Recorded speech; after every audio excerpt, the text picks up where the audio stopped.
Hi friends, welcome back to our channel. మనకైతే ఏపీలోని పెన్షన్దారులకు కూటమి ప్రభుత్వం ఒక కీలక నిర్ణయం అయితే తీసుకుంది. అయితే దీని గురించి అయితే ఈ వీడియోలో మనం ఒక ఫుల్ క్లారిటీగా అయితే తెలుసుకుందాం. అయితే వీడియో చూసే ముందు మన ఛానల్కి అయితే లైక్ చేసి సబ్స్క్రైబ్ చేసుకోండి. ఏపీ రాష్ట్రం నుంచి వచ్చే లేటెస్ట్ అప్డేట్ని అయితే మన ఛానల్లో ఎప్పటికప్పుడు అయితే అప్లోడ్ చేస్తూ ఉంటాను. ఇక మనం వీడియోలోకి వెళ్తే, ఏపీలో కూటమి ప్రభుత్వం అధికారంలోకి రాగానే అమలు చేసిన అతిపెద్ద హామీ పెన్షన్ల పెంపు. అయితే రాష్ట్రంలో అప్పటికే ఉన్న దాదాపు 65 లక్షల ఆసరా పెన్షన్ల మొత్తాన్ని పెంచిన సీఎం చంద్రబాబు నాయుడు గారు అయితే అదే సమయంలో అనర్హులను తేల్చాలనైతే ఆదేశాలు అయితే జారీ చేశారు. అయితే దీంతో రంగంలోకి దిగిన అధికారులు కొంతకాలంగా క్షేత్రస్థాయిలో అయితే పరిశీలన అయితే చేస్తూ ఏరువేతలు చేపడుతున్నారు. అయితే ఇందులో ఓ కేటగిరీలో మాత్రం ఏకంగా 70% మంది లబ్ధిదారులను అయితే తొలగిస్తున్నారు. అంతేకాకుండా రాష్ట్రంలో ప్రస్తుతం వృద్ధాప్య పెన్షన్లతో పాటుగా దివ్యాంగులకు దీర్ఘకాలిక వ్యాధులతో బాధపడుతున్న మంచం మీద ఉండిపోతున్న వారికి కూడా వివిధ కేటగిరీల్లో అయితే వీటిని పంపిణీ చేస్తున్నారు.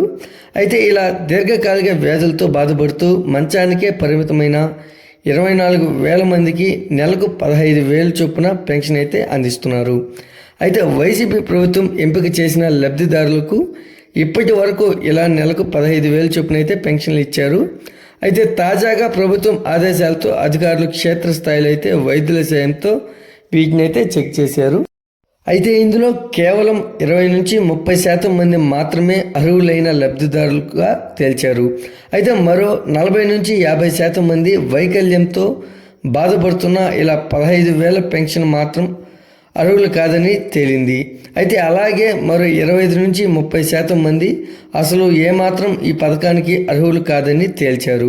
అయితే దీర్ఘకాలిక వ్యాధులతో బాధపడుతూ మంచానికే పరిమితమైన 24,000 మందికి పెన్షన్ల చెల్లింపుకు ప్రభుత్వానికి నెలకు 36 కోట్ల ఖర్చు అవుతుంది. అయితే ఏడాదికి 433.63 కోట్లు అయితే ఖర్చు అవుతుంది. అయితే మనకు ప్రస్తుతం ఈ కేటగిరీలో పెన్షన్లు తీసుకుంటున్న వారిలో సగం మంది కేవలం దివ్యాంగుల కోటా కింద 6,000 మాత్రమే తీసుకోవాల్సి ఉండగా 15,000 తీసుకుంటున్నారు. అయితే వీరిని తొలగిస్తే నెలకు 10.84 కోట్లు అంటే ఏడాదికి 130 కోట్లు ఆదా అవుతాయని అంచనా. అయితే అలాగే అసలు అర్హులు కానీ 25% మందిని తొలగిస్తే నెలకు మరో 9 కోట్ల చొప్పున ఏడాదికి 108 కోట్లు ఆదా అవుతాయని తేల్చారు. అయితే ఈ లెక్కల పరంగా వీరందరినీ తొలగిస్తే మొత్తంగా ఏడాదికి 238 కోట్లు ప్రభుత్వానికి మిగులుతాయని అయితే తెలియజేశారు. ఈ వీడియో కనుక నచ్చినట్లయితే లైక్ చేసి సబ్స్క్రైబ్ చేసుకోండి. మరొక లేటెస్ట్ అప్డేట్తో మీ ముందుకు తీసుకొస్తాను. Thanks for watching.